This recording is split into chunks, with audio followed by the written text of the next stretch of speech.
Good evening. My name's Andy Winninger. I'm from the Whole Foods Market right up the street. About 6 months ago, thank you.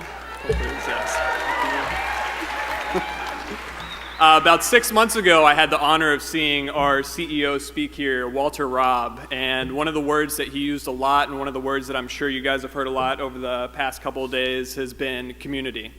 And just the importance of the community. The approach that we take before we go in and open up a store, we want to have the community's buy-in, and we want to continue to support it after that store is opened.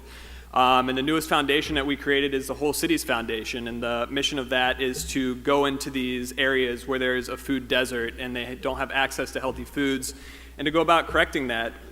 And very similarly, that's the mission of the Partners in Health. And the honoree that I have the pleasure of introducing this evening is the Senior Health and Policy Advisor for the Partners in Health. She's also an Associate Professor of Global Health and Social Medicine at the Harvard Medical School. But above all, she's an inspiration. So tonight, I'm pleased to introduce Dr. Louise Ivers as the Millennium Campus Network's Global Generation Award winner. Dr. Louise Ivers.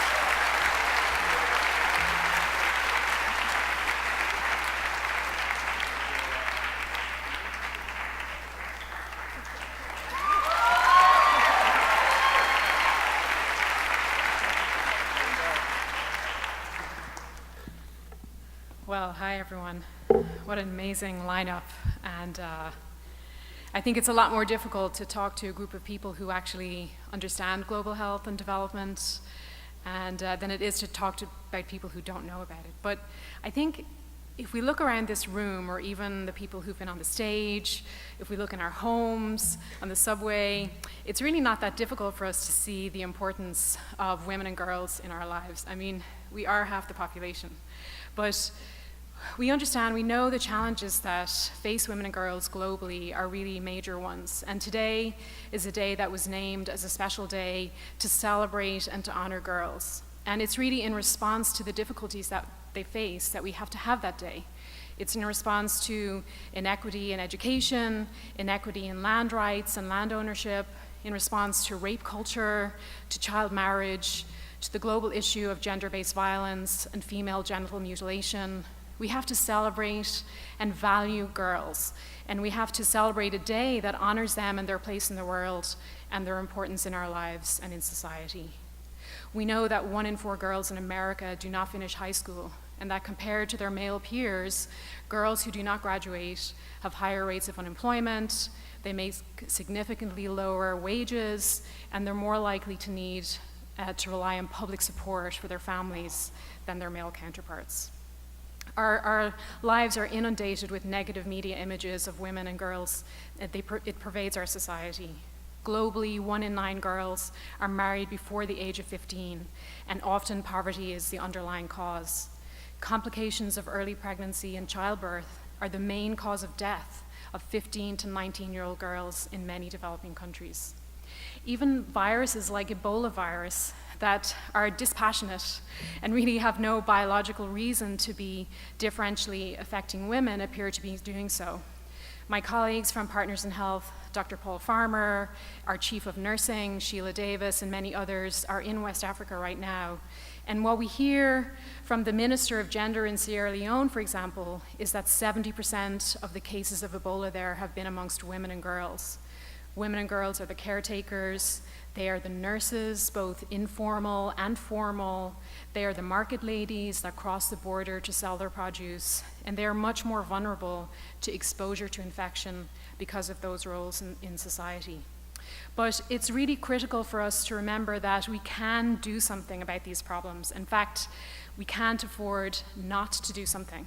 It's really a luxury to be paralyzed by how overwhelming the problems are. So we just have to move forward, we have to use our voices, and we have to use our actions to bring about change. For example, we know that secondary education is a powerful, transformative force in girls' lives. We know that a child whose mom can read is 50% more likely to survive past the age of 5.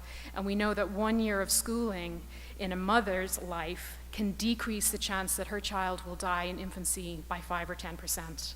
We also know that women reinvest 90% of their income in their families, and that investing just $1 in preventing undernutrition can result in saving up to $30 on healthcare. And that's just the beginning. So we know we can change the status quo. There are so many young women and girls that I find to be inspiring, and over the past decade of my career in global health, most of which was spent in Haiti, there have been so many women that really inspired me just to stop and to take stock, to kind of take a deep breath, put my challenges working there into context, and to really move forward. And it's impossible to really pick just one person that I might talk about in particular, but I want to tell maybe 2 brief anecdotes. The first is about a group of women that I met in the largest internally displaced persons camp after the earthquake in Haiti. It was located in the old military airport in Port-au-Prince.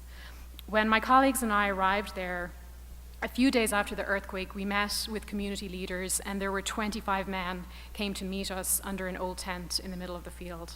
We talked to them about their needs. They were a little surprised. I'd already been in Haiti 7 years by then, so they were a little surprised to meet a bossy Irish-American lady who, by the way, I totally own the bossy, who spoke Haitian Creole. And I told them that we'd love to work with them, but we really needed to see some women represented. And the very next day, we came back to the camp, and we were met by 25 men and 25 women. The women had already been organized, they already had a committee, they just hadn't been invited to the table, and our simple conversation brought them to the table. And the women on that committee really became allies of mine over the next 2 years while I worked there. They were tough on me. They did not give me a break because they knew their rights, they knew their living situation was not right and intolerable and below standards, and they pushed me every day to do more, and I thank them for that. Another young woman I met in Haiti, I'll call her Manushka. She was just 13 years old when I first met her. And actually, my friend worked for a large aid organization and had hired her as a volunteer, so she was receiving a small stipend. But turned out that she actually really wasn't 16, she was only 13. And we discovered that she was living in a terrible, terrible circumstance under a tarp in a public park close by to where both my friend and I lived. And her mom had been injured, her little sister had been killed in the earthquake, her father was nowhere to be seen, and this little girl was really the sole provider for the family. When I got to meet them, I went into the small tent.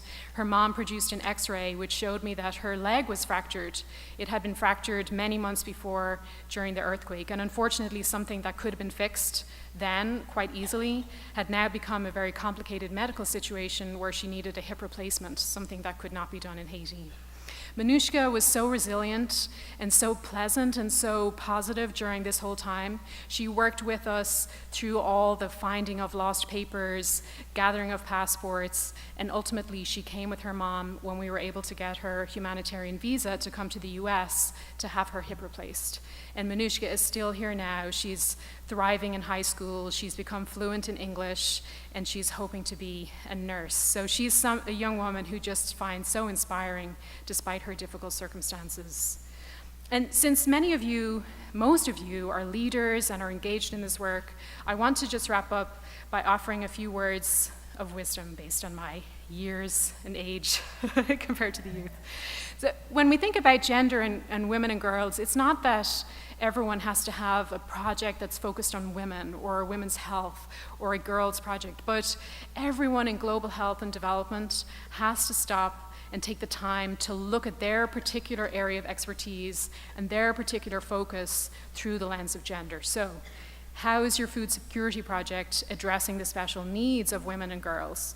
Do you even know what those special needs are? We know, for example, that women bear a substantial mental health burden when there's food insecurity in their household.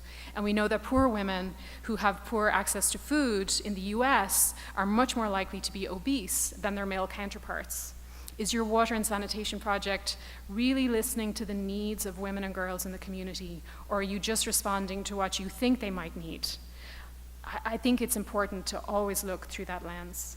I want to encourage all of you here to stay active in global health, stay enthusiastic. You're so enthusiastic, it's inspiring.